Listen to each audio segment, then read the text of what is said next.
درود بی پایان به ایران، درود بی پایان به همه شما دوستان عزیزی که بیننده این برنامه هستین. در خدمت شهرام سبزواری گرامی هستم. در خصوص شایعه مرگ خامنه‌ای میخوایم با هم گفتگو کنیم و ببینیم که خب این چقدر قابل اعتناست این شایعه و اینکه چقدر احتمالش وجود داره و اگه این اتفاق افتاد ما چی کار کنیم به عنوان مردم ایران. بعد منتظر چه اتفاقاتی باشیم، اینکه خودمون چه کارهایی میتونیم انجام بدیم. میریم پیش شهرام سبزواری گرامی. شهرام جان درود.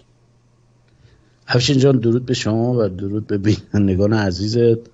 جا داره یادی بکنیم از کیانوش سنجری، همین دوست شما که کشته شدنش میشه گفت در پرده ای از ابهامه، نمیشه گفت قتل حکومتی. من اینو جز قتل‌های حکومتی طبقه بندی میکنم چون نه فیلمی از پریدنش هست با توجه به اینکه توی منطقه خیلی شلوغ بوده، نه فیلمی از رفتنش به اونجا هست، فقط لحظه آخر یه فیلمی هست که افتاده رو زمین و کل مسئلهش ابهام داره.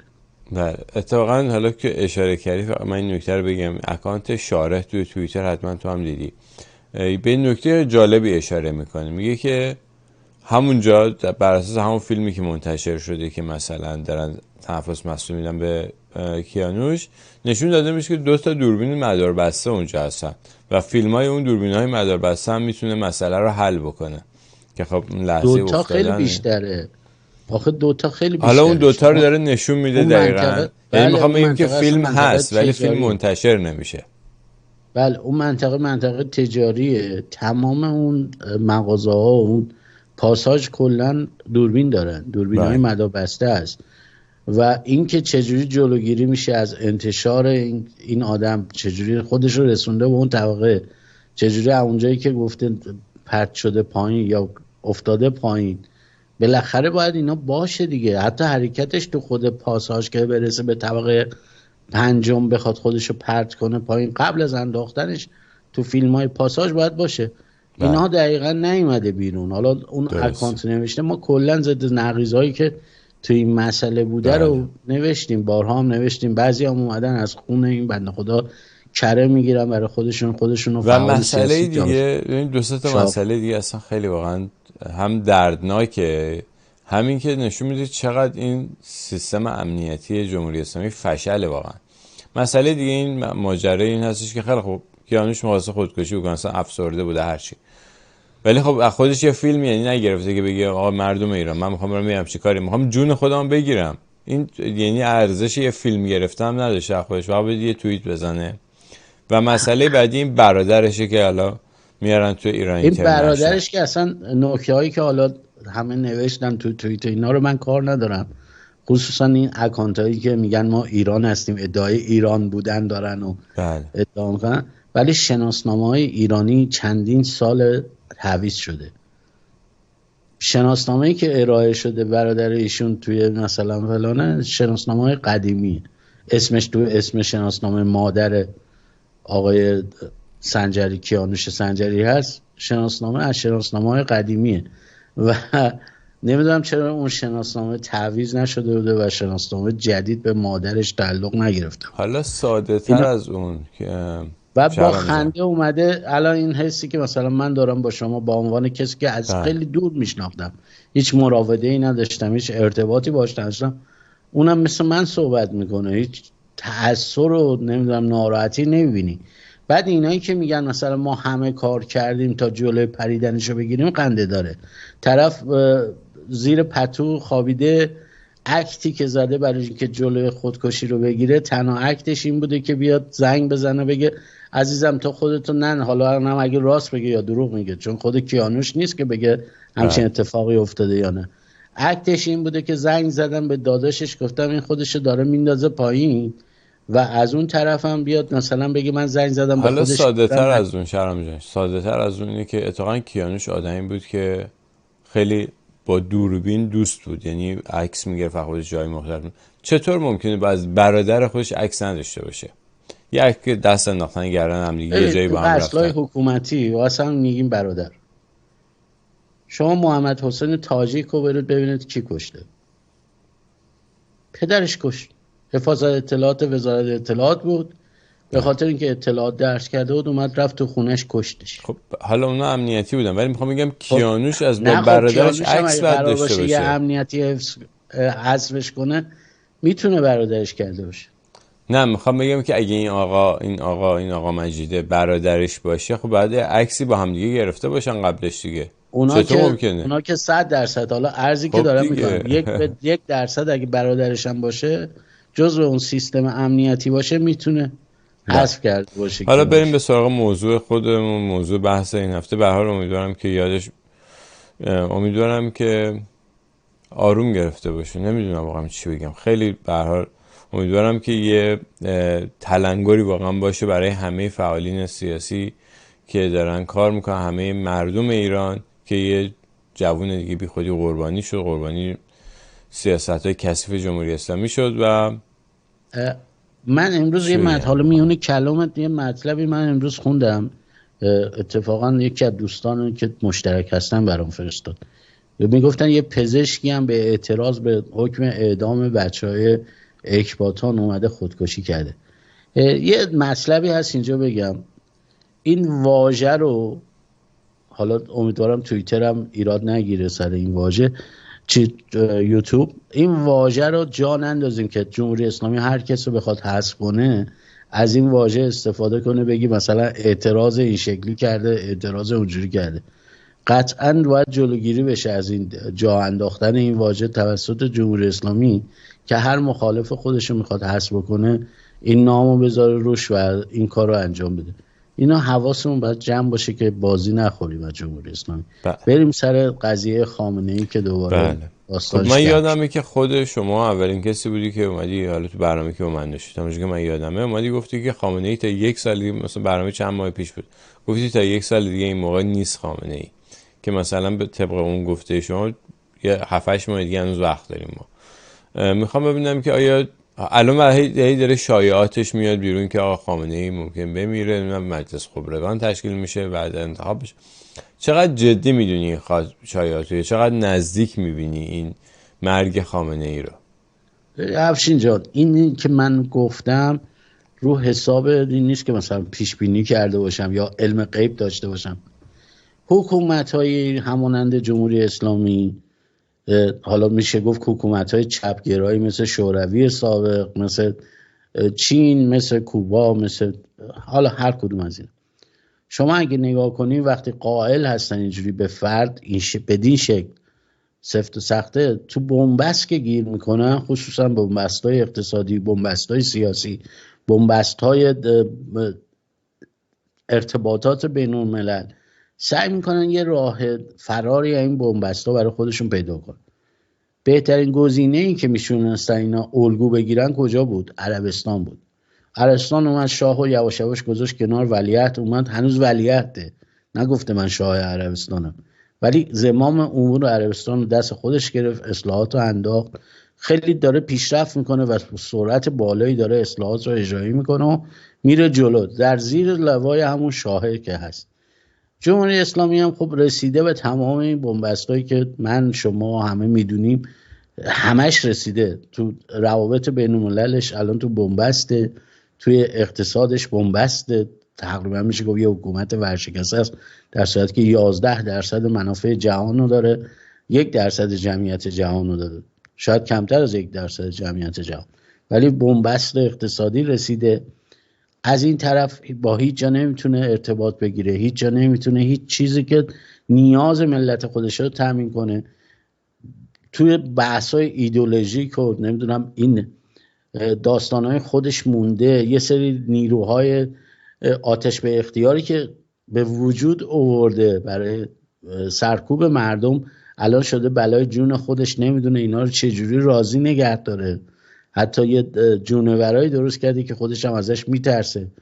وضعیت اجتماعی که برگشتیم به زمان قاجار، خفتگیری‌های جاده‌ای و خیابانی و به شدت زیاد شده، داریم میبینیم اصلا تو روز روشن دیگه پیاده میشن خفتگیری میکنن فلان.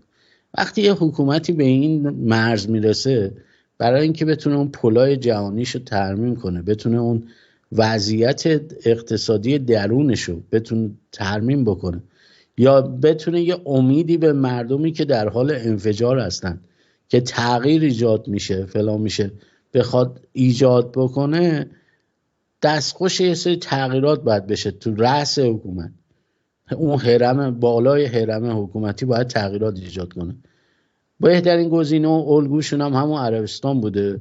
رو همون حساب من خدمت شما عرض کردم که تا 8 ماه دیگه این حکومت کلا رفته. یادم 2-3 ماه پیش بود گفتم اواخر زمستون این حکومت رفته و ما خامنه ای رو اینا یا میکشنش یا میمیره یا برکنارش میکنن و یه گزینه دیگه میذارن جاش. محاسبات غلط اتاق فکر رژیم هم اینه که میگه مجتبی خامنه ای به هیچی آلوده نیست، یه شخص سفیده، تو رأس حکومت نبوده، تو هیچ قوه‌ای نبوده، نمیدونم حالا درسته در دولت سایه بوده ولی اینا فکر میکنن مردم اینجور چیزا رو نمیدونن. نمیدونم اگرم بوده در نهایت این بوده که یه مشورتی داده که مثلا فلان کارو بکنید. اینا روی این قضیه اومدن حساب کردن گفتن خب حالا مجتبی رو میذاریم به اسم اصلاحات جمهوری اسلامی یه چند شبای دیگه عمر کنیم، مردم هم میان جلو، میشه فضا در لوای اون میشه فضای جهانی رو ترمیم کرد، روابط و اقتصاد و اینا رو ترمیم کرد به یه عمر نسبتاً حالا 10 ساله دیگه جمهوری اسلامی امید بستن بهش. در صورتی که اگه اپوزیسیون یا کلا مردم، من حالا میگم اپوزیسیون منظورم خارج از کشور نیست، کل مردم اگه یه برنامه درستی داشته باشن، برنامه مدونی داشته باشن واسه این مسئله، نه برای گذار. بحث گذار اینه که حکومت سرنگون شده، اون اصلا بحثش متفاوته. شما دولت موقت تشکیل میدی، رهبری دولت موقت رو در دست میگیری، برنامه‌هات رو ارائه میدی تا دولت اصلی بیاد روی کار، نه برای اون موقع. برای این که برسیم به دوران گذار اگه برنامه‌ای وجود داشته باشه، مردم اگه بدونن باز فریب نخورن، مثل پزشکیان نشه، مثل نمیدونم اون یکی نشه.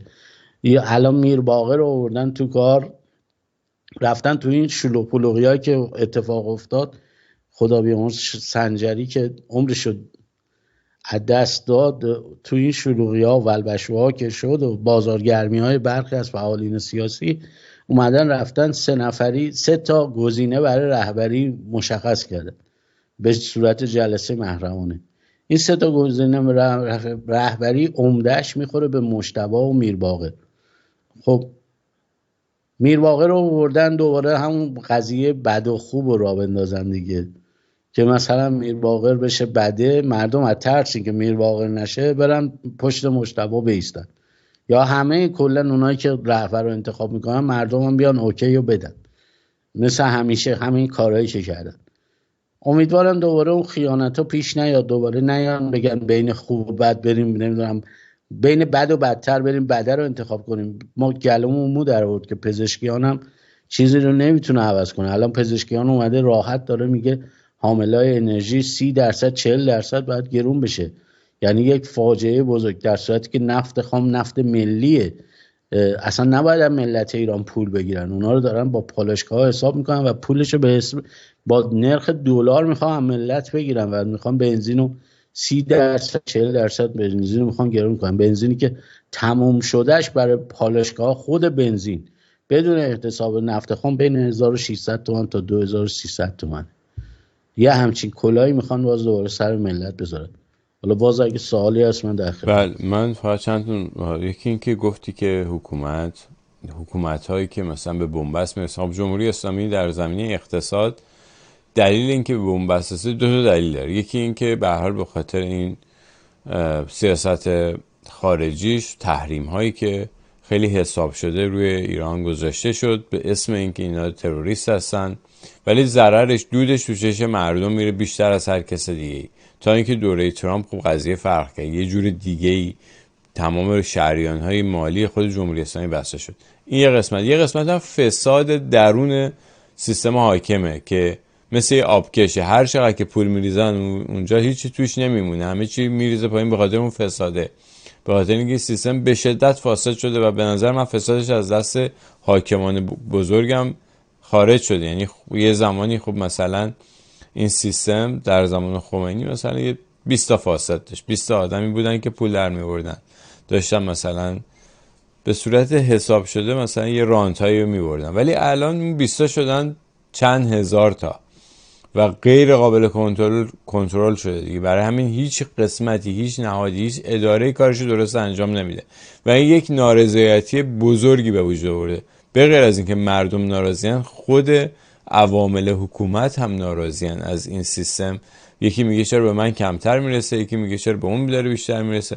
خلاصه ماجرا داره و اینی که حالا بیان خامنه ای رو عوض بکنن با مثلا مجتبی و به اسم اینکه مجتبی قراره تغییراتی ایجاد بده که به نفع مردم باشه، اینو باید مردم ببینن و جمهوری اسلامی هم نشون داده که اصلاح پذیر نیست و این سیستم انقدر فاسده که اینجوری عوض شدن یه نفر در رأسش هیچ چیزی رو عوض نمیکنه. هیچ کل این سیستم یه دفعه نباید انتظار داشته باشیم که کلش عوض بشه.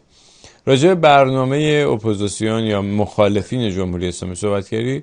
به نظر من مردم باید حضور داشته باشن در این تغییر حکومت. اگه مردم حضور نداشته باشن و تغییر به وسیله دست خارجی اتفاق بیفته، مردم سرشون به کلا میمونن.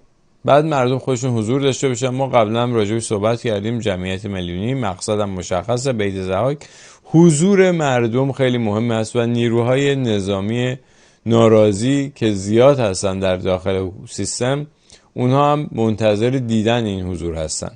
وقتی ببینن مردم پشت این حرکت هستن، اونها هم حالا قبلا با چندین برنامه با هم گذاشتیم راجع به اینکه خب چقدر این نیروها انگیزه دارن برای اینکه خودشون بیان و کنترل امور دستشون بگیرن. میخواستم ببینم که یه بار دیگه ازت بپرسم که چقدر این نیروها رو پتانسیل درشون میبینی که بتونن واقعا قدرت از دست این آخوندهای فاسد بگیرن و خودشون بتونن اون دوران گذار و اینا رو آماده کنن. حالا چه کسی قرار از خارج بیاد، چه خودشون این جابجایی رو انجام بدن. چقدر پتانسیل دارن برای این کار به نظرت؟ ببین افشین جان، اجازه بدی چند نکته تو فرمایشاتت بود با هم بریم جلو. بله. راجع به فساد صحبت کردی. فساد جمهوری اسلامی یک فساد سیستماتیکه. اتفاقا افرادی که در سایه هستن مثل مجتبی خامنه‌ای، فسادشون خیلی بیشتر از اونایی هست که دیده میشن جلوی چشم هستن. مثلا شما نگاه بکنید، امام جمعه تهران اصلا هیچ کاری نداره که چجوری با چه حمایتی یه دفعه اون زمین خاری رو میکنه، اوقاف خاری رو میکنه، یا علم الهدی چجوری اومده اونجا واسه خودش یه حکومتی رو انداخته، تمام اون درآمد آستان قدس رو بالا میکشه. اگه بخوان اون درآمد آستان قدس رو خرج همون منطقه خراسان بکنن، مطمئن باشید شما اونجا یک فقیر هم پیدا نمیکنید.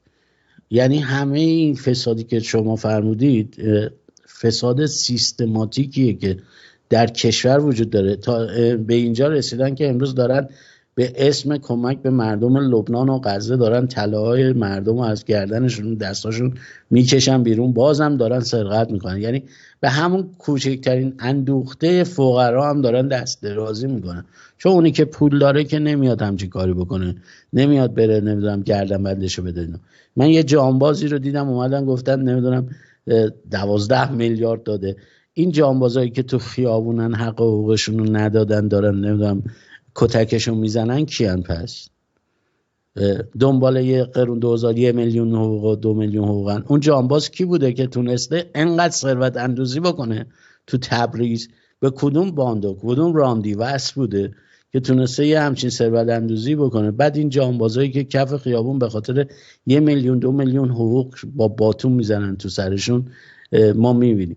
این از بحث فساد. پس خود خامنه‌ای و خانواده‌اش و نمیدونم مجتبی، اونی که در سایه است و اونی که تو مجلس خبرگانه، همشون آلوده به فسادن. یعنی اگه بخوایم پرونده هاشون رو باز کنیم، یه چیزی مثل اون صدیقی گریان پیدا میشه که رفته اوقاف خاری کردن، نمیدونم به آقازاده هاشون فلان جا فلان کارو کردن یا هولدینگ فلان رو انداختن.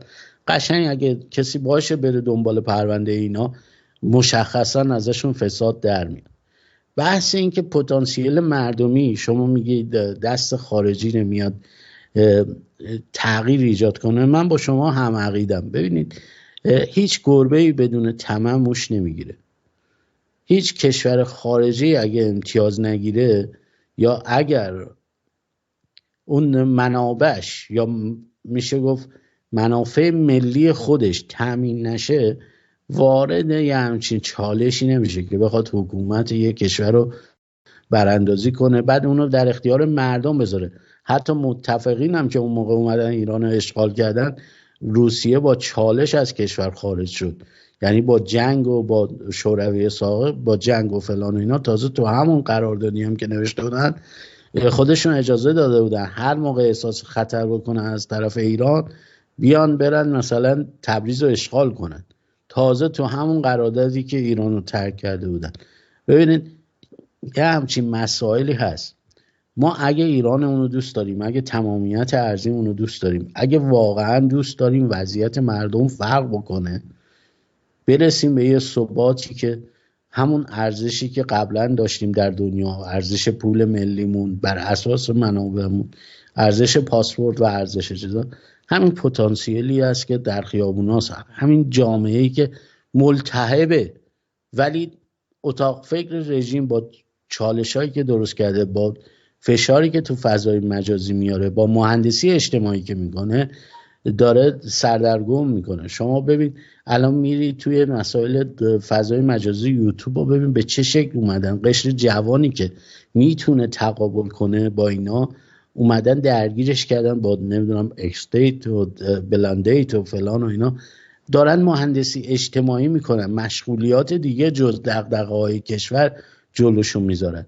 الان شما بیا برو راجع به این بگو که مثلا 255 میلیارد اینا اومدن دادن به کلینیک ترک بدحجابی، یه عنوان مسخره تر از مسخره تر، 255 میلیارد تومان که شما اگه 20 میلیون تومان خرج هر بیمار تالاسمی میخواستی بکنی میتونستید 1000 نفر رو اضافه کنی،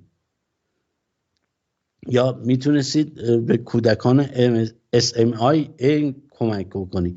خیلی بیماری های خاص دیگه که الان رنج میبرن از دارو، لنگ این مبالغن، لنگ این بودجن. بیمارستان 1000 تخت خوابی یا همین که اسمشو گذاشتن خمینی، دستگاه امارایش لنگ 250 میلیون تومنه تا بخواد تعمیر بشه. بعد اینا اومدن یک بودجه به این کلانی رو اختصاص دادن به یک کار بی ارزشی که اصلا معلوم نیست چیه، ترک بی‌حجابی. خب اینها رو به جایی که تو این فضای خراب و شلوغ و درگیری هایی که تو فضاهای مجازی پیش اومده، اگه بخوایم به اینجور مسائل ببرسیم، قطعا جوونی که نسل برخواسته است، ببین ما نسل بعد از شورش رو میتونیم بگیم نسل 50 و نسل اواسط نسل 60 نسلی هستند که بین تقابل شورشگرا و خیزشگرا گیر کردن. 70 و 80 نسل‌های خیزشگرن، نسل‌هایی هستند که تونستن خودشون رو ابراز کنن، علایقشون رو ابراز کنن. نسل 50 تا اواسط 60 هم بین تقابل دهه‌ای که شورش کرده 40 و 30 له شده، نسل سوخته شده. خب منی که 50ی ام یا شمایی که 50ی میتونیم کمک کنیم در روشنگری نسل 70 و 80. اینها رو باید روشنشون کنیم. بازی‌های اتاق فکرای رژیم رو بگیم پتانسیلش زیاده، همونجوری که در 401 تا آخرین لحظه رفتیم، تا نهایتی که باید میرسیدیم رسیدیم، در اون پیچ آخر متاسفانه گم شد، هدفمون گم شد. الان هم باید به همون هدف بپردازیم.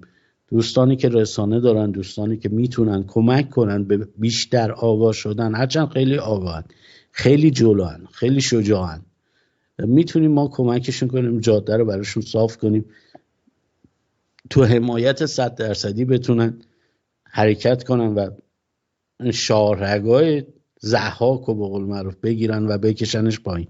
هیچ راهی هم نده. با عوض شدن ضحاک چیزی تو مملکت ما درست نمیشه.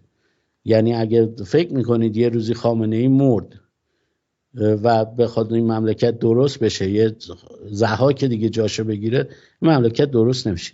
اگه منم فکر میکنم همینجا بشینم با مردن خامنه‌ای فروپاشی صورت میگیره و هیچ اقدامی نکنم، اینم غلطه.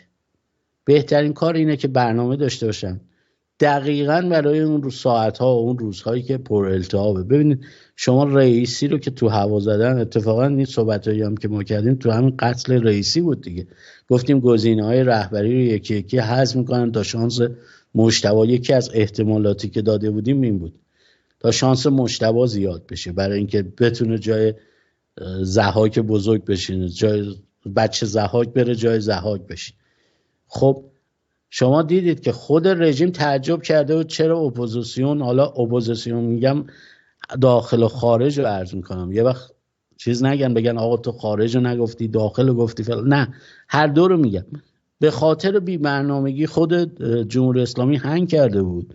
چرا اینا هیچ کاری نکردن؟ چرا هیچ اقدامی نکردن؟ چرا هیچ حرکتی نکردن؟ این بود مسئله. الان هم اگه ما برنامه‌ای نداشته باشیم، الان سازماندهی درستی نداشته باشیم، مطالب درست، برای چی وقتی جناب کرمی زند میاد یه مطلبی راجع به سازماندهی می‌نویسه میگه آماده باشید، اکانت‌های ناشناس یا نوبادی به قول خودمون شروع میکنن بهش حمله کردن و تخریبش و از بین بردن اعتبارش. برای چی این کارو میکنن؟ برای اینه که ایشون حرف حق زده، گفته آقا اگه سازمان نداشته باشیم، اگه برنامه نداشته باشیم، 10 تا خامنه‌ای هم بمیره ما هیچ کاری از دستمون در نمیاد.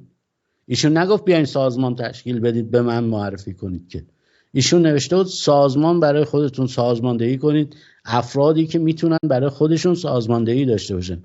وقتی که موعود شد با برنامه بیاین تو خیابون، نه هر کسی بیاد، یک کسی هم بیاد اینجا یارو تار میزده تا دیروز بیاد بازی بده که شما نمیدونم کیسه میوه بگیر دستت یک کوچه رو بالا پایین کن، جمعیت که جمع شدن حالا به اونا نپردازی.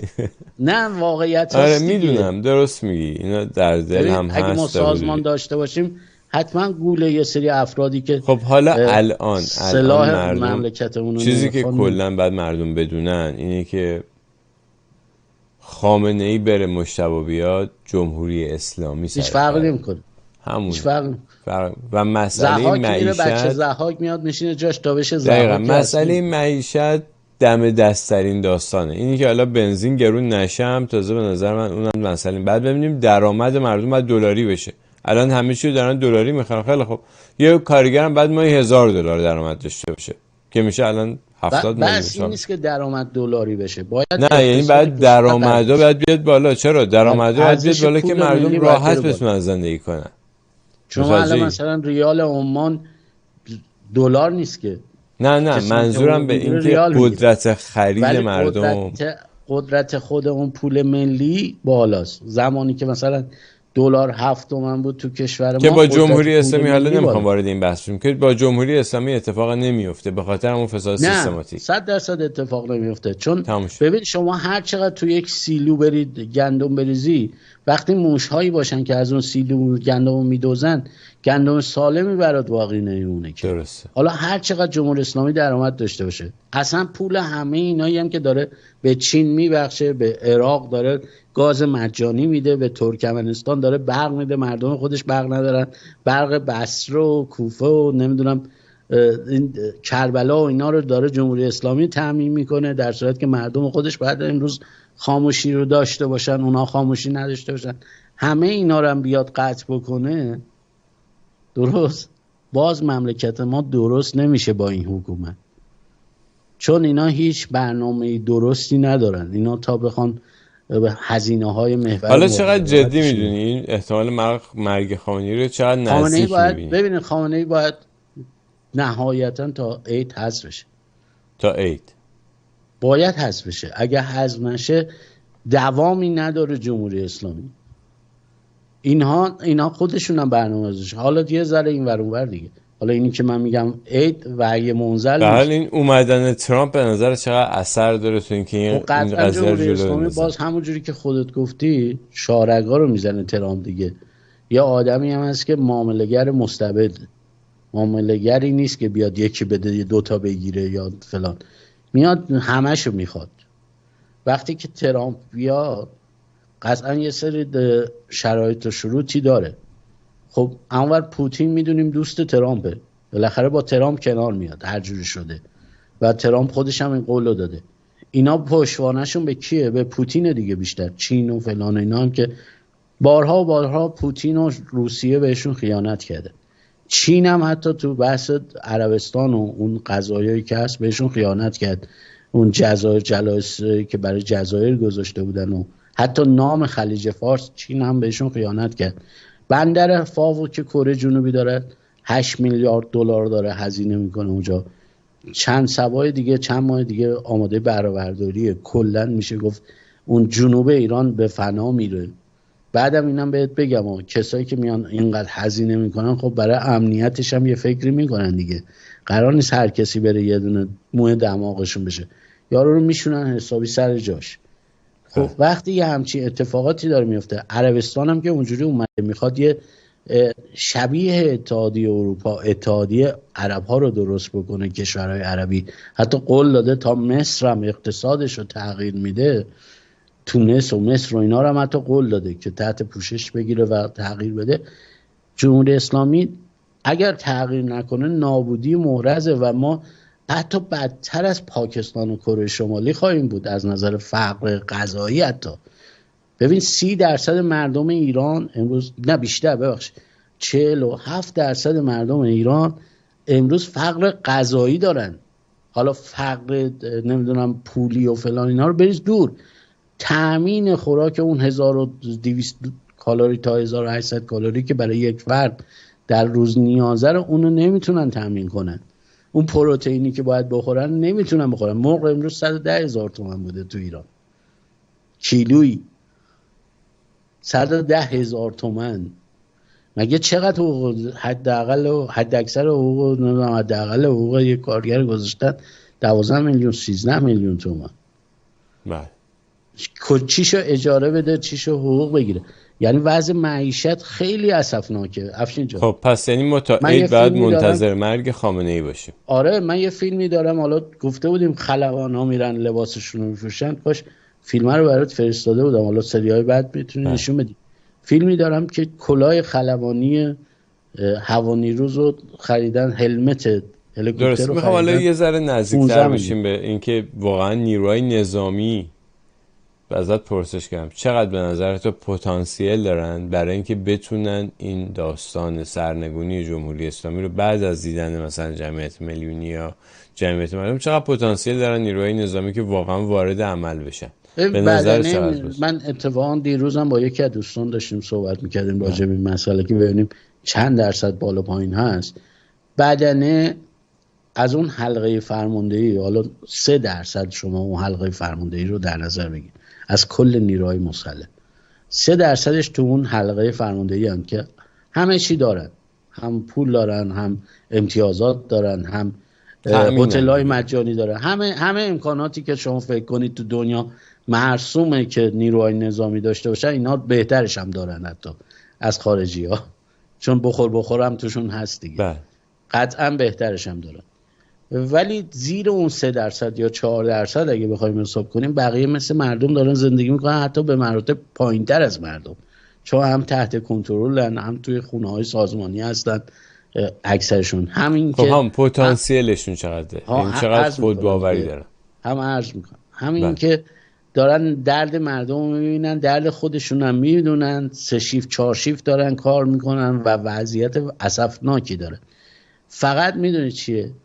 این بنده است که باید بشکنن. یعنی باید نظامی‌ها به اون حدی برسن که بدونن اگه اومدن تو خیابون فردا قرار نیست برگردن با این حکومت دوباره مجازات بشن.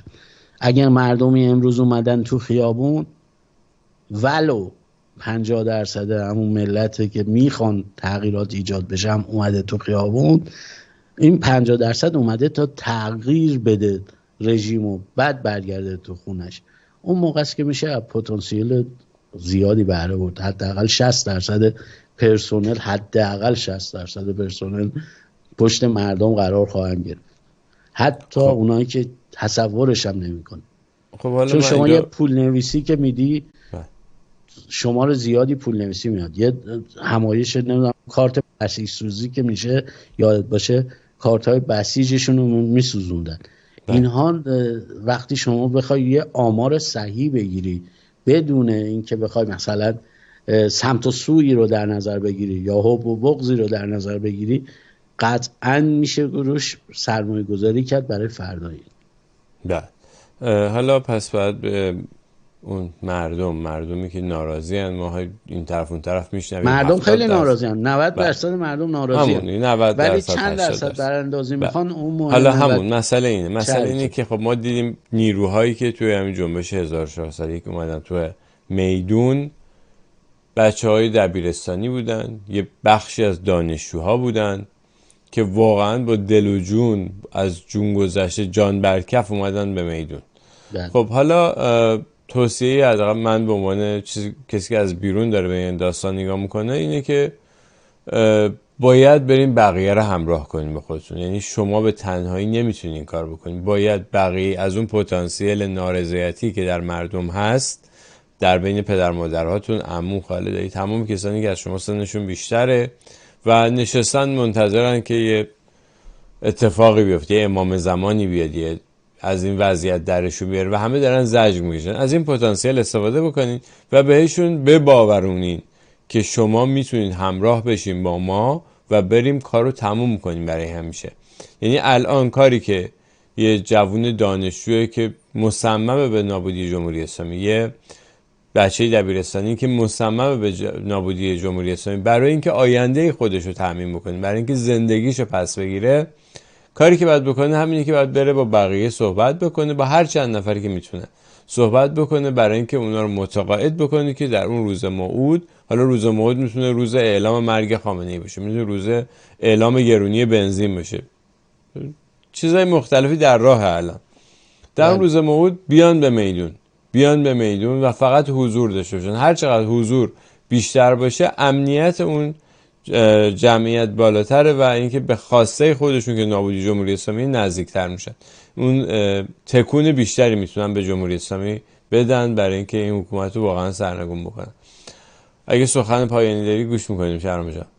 عرضم اینه که فریب این هیاهوی فضای مجازی و این جا اندازای